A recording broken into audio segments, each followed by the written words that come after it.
কোরআনের মধ্যে বলেন, সূরা হাশরের 7 নম্বর আয়াতের কিছু অংশ, ওয়ামা আতাকুমুর রাসূলু ফাখুযুহু ওয়ামা নাহাকুম আনহু ফান্তাহু। আল্লাহ তাআলা বলতেছেন, রাসূল সাল্লাল্লাহু আলাইহি ওয়াসাল্লাম তোমাদের মাঝে যেই জিনিসগুলো নিয়ে এসেছেন তা তোমরা গ্রহণ করো, ওয়ামা নাহাকুম আনহু ফান্তাহু, এবং রাসূল যা নিষেধ করেছে তা থেকে তোমরা বিরত থাকো। সূরা কাফের 18 নম্বর আয়াতের মধ্যে আল্লাহ বলেন, মা ইয়ালফিযু মিন কাওলিন ইল্লা লাদাইহি রাকীবুন আতীদ। আল্লাহ বলেন, ও বান্দা, তুমি যে এই যে একটা জবান আমি আল্লাহ তাআলা দিয়ে দিলাম, এই জবান দিয়া তুমি যা বলবা প্রত্যেকটা কথা সাথে সাথে তোমার এই কথাগুলো রেকর্ড হয়ে যাবে। আমি আল্লাহ তাআলা ফেরেশতা দিয়ে দিলাম, ফেরেশতা নিয়োজিত করে দিলাম, প্রত্যেকটা কথা ওই ফেরেশতারা লিখে ফেলবে, রেকর্ড করে ফেলবে।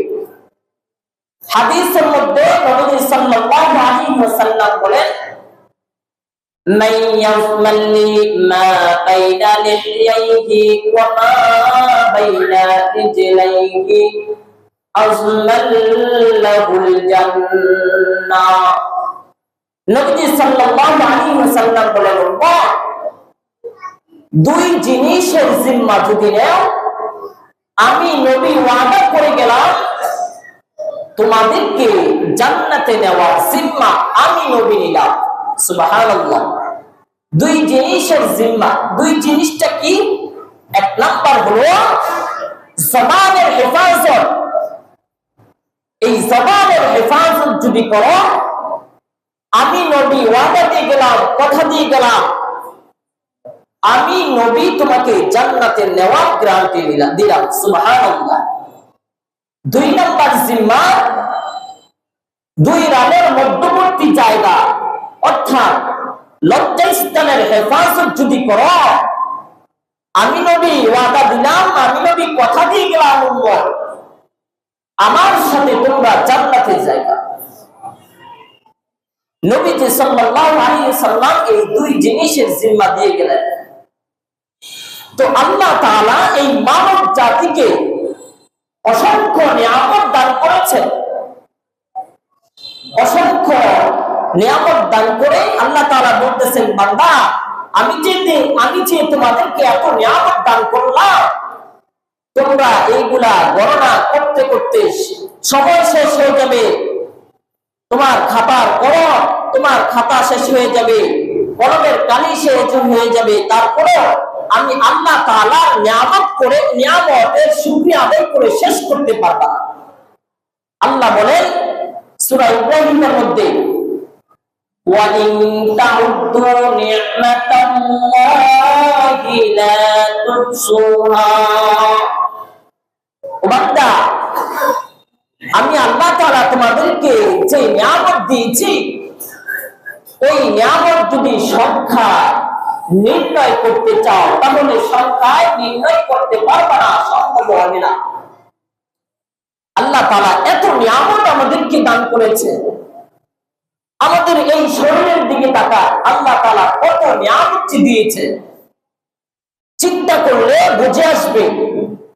এই যে আমাদেরকে দুইটা পা দিলেন, নিয়ামতের মধ্যে বড় নিয়ামত দুইটা পা, দুইটা হাত দিলেন, এই যে দুইটা চোখ দিলেন, দুইটা কান দিলেন, এইগুলা কি মানুষের দ্বারা সম্ভব দিনে ব্যবহার করা? এগুলো একবার যদি নষ্ট হয়ে যায় লাগানো? আল্লাহ তাআলা এত নিয়ামত দিয়া মানুষকে দুনিয়ার মধ্যে প্রেরণ করলেন, এত নিয়ামত দিয়েছেন, এবং এই নিয়ামত রাজির মধ্যে সবচেয়ে বড় নিয়ামত হলো জবান, জিহ্বা। এই জবান দ্বারা মানুষের শত্রু মিত্র মানুষের সাথে সম্পর্ক জোড়া লাগানো নষ্ট হওয়া একমাত্র এই জবান। এই জবানের হেফাজত যারা করবে, নবীজি সাল্লাল্লাহু আলাইহি ওয়াসাল্লামের কথা, বান্দা যদি জবানকে হেফাজত করো আমি জান্নাত দেয়া দেব, আল্লাহ তাআলা জান্নাত দেয়া দিবে, আমি জান্নাতে নেওয়ার তোমার গ্যারান্টি দিলাম। এই জবান দ্বারা যারা এই জবানের সঠিক ব্যবহার করবে, এই জবানের সঠিক ব্যবহারের মাধ্যমে আল্লাহ তাআলা বান্দাকে জান্নাতি দিয়ে দিবে। আবার এই জবানের অপব্যবহারের কারণে আবার আল্লাহ তাআলা এই বান্দাকে জাহান্নামের দিকে নিক্ষেপ করে দিবেন, জাহান্নামের রাস্তা দেখায় দিবেন। ইন্নাল আবরারা লাফি নাঈম ওয়া ইন্নাল ফুজ্জারা লাফি জাহিম। বান্দা যদি ভালো আমল করো, নেক আমল করো, তাহলে সোজা সোজা জান্নাতের রাস্তা আল্লাহ দেখায় দিবেন, এই রাস্তায় জান্নাতে চলে যাওয়া। আবার যদি খারাপ আমল করো তাহলে জাহান্নামের রাস্তা, ওয়াইনাল ফুজ্জারা লাফি জাহিম, জাহান্নামের রাস্তা দিয়ে জাহান্নামে চলে যেতে হবে। এই জবানের এত দাম, এত দাম। তো এই জবানের সঠিক ব্যবহারটা কি? সঠিক ব্যবহার হলো সর্বদা সত্যি কথা বলা, সত্য কথা বলা। এই জবান দিয়া আল্লাহ তাআলা তাসবিহ পাঠ করা, এই জবানের মাধ্যমে কোরআন তেলাওয়াত করা। আবার এই জবানের অপব্যবহার কি? মিথ্যা কথা বলা, মানুষের সাথে ওয়াদা ভঙ্গ করা, মানুষকে